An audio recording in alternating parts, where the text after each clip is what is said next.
नमस्कार महाराष्ट्रातील माझ्या सर्व शिक्षक बंधू आणि भगिनींनो, टी परीक्षा नोव्हेंबर 2025 रोजी पार पडली आणि त्याचा संभाव्य निकालही या ठिकाणी आपण जाहीर झाल्याचं पाहिलेलं आहे.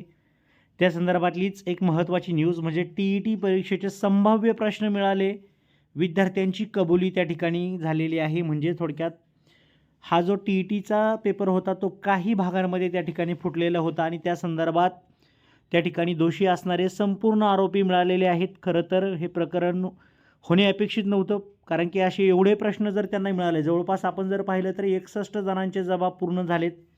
काही संस्था चालकांचा देखील यामध्ये संशयित सहभाग असल्याचं आपल्याला पाहायला मिळतं. कारण की त्या ठिकाणी त्या संस्थेला सुद्धा म्हणजे खालचे जे वर्ग आहेत 1 ते 8चे त्या ठिकाणी असणारे जे शिक्षक आहेत त्यांनासुद्धा ही बंधनकारक आहे. आणि ते जर पात्र झाले नाही तर कदाचित त्यांना त्या संस्थेमधून काढूसुद्धा शकतात किंवा शासनाच्या नियमानुसार जर पाहिले तर त्यांना बाहेर पडावं लागेल. मग या दृष्टीने आपण ही न्यूज या ठिकाणी पाहतो की कोल्हापूरमध्ये न्यूज नेटवर्क कोल्हापूरचं परीक्षेच्या पेपर फुटी प्रकरणी सुरू असलेल्या तपासात पोलिसांना महत्त्वाची माहिती हाती लागली. परीक्षेत येणारे 30 संभाव्य प्रश्न एजंटकडून मिळाले होते अशी कबुली 10 विद्यार्थ्यांनी दिली आहे. विद्यार्थ्यांसह काही शिक्षक एजंट अशा एकूण 61 जणांचे जबाब नोंदविले आहेत. पेपरफुटीत काही संस्था चालकांचा सहभाग असल्याचा पोलिसांना संशय आहे. त्या दृष्टीने तपास सुरू असल्याची माहिती तपास अधिकारी पोलीस उपअधीक्षक सुजित क्षीरसागर यांनी दिली. नोव्हेंबर 2025 मध्ये परीक्षेच्या आदल्या रात्री पोलिसांनी मुरगुड परिसरात कारवाई करून पेपर फोडणाऱ्या टोळीचा पर्दाफाश केला होता. त्या प्रकरणी मुख्य सूत्रधार महेश गायकवाडसह 29 जणांवर गुन्हा दाखल झाला असून त्यापैकी 23 जण अटकेत आहेत. पेपर पुरविणाऱ्या बिहारमधील आता हा पेपर बिहारच्या दोघांनी पुरवलेला होता. दोघांसह एकूण 6 जणांचा शोध सुरू आहे. अटकेतील 23 जण न्यायालयीन कोठडीत आहेत. म्हणजे ज्यांनी पेपर पुरवला आहे हा टीईटीचा ते अजून म्हणजे भेटलेले नाही आहेत. तर 23 जणांवर न्यायालयीन कोठडी चालू आहे.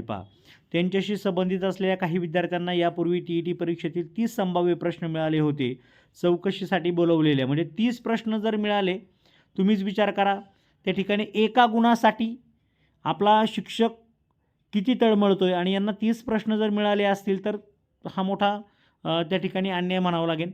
सेटच्या पेपर फुटीची लिंक मिळालेली होती. सेटचा देखील पेपर जर पाहिला त्यांनी म्हटलेलं आहे म्हणजे त्याचा जो सेट आहे अटकेतील संशयितांना सोबत सेटचाही पेपर फोडल्याची माहिती चौकशीतून समोर येत आहे. म्हणजे सेट परीक्षा झाली होती त्याचासुद्धा पेपर फुटल्याचं पाहायला मिळते.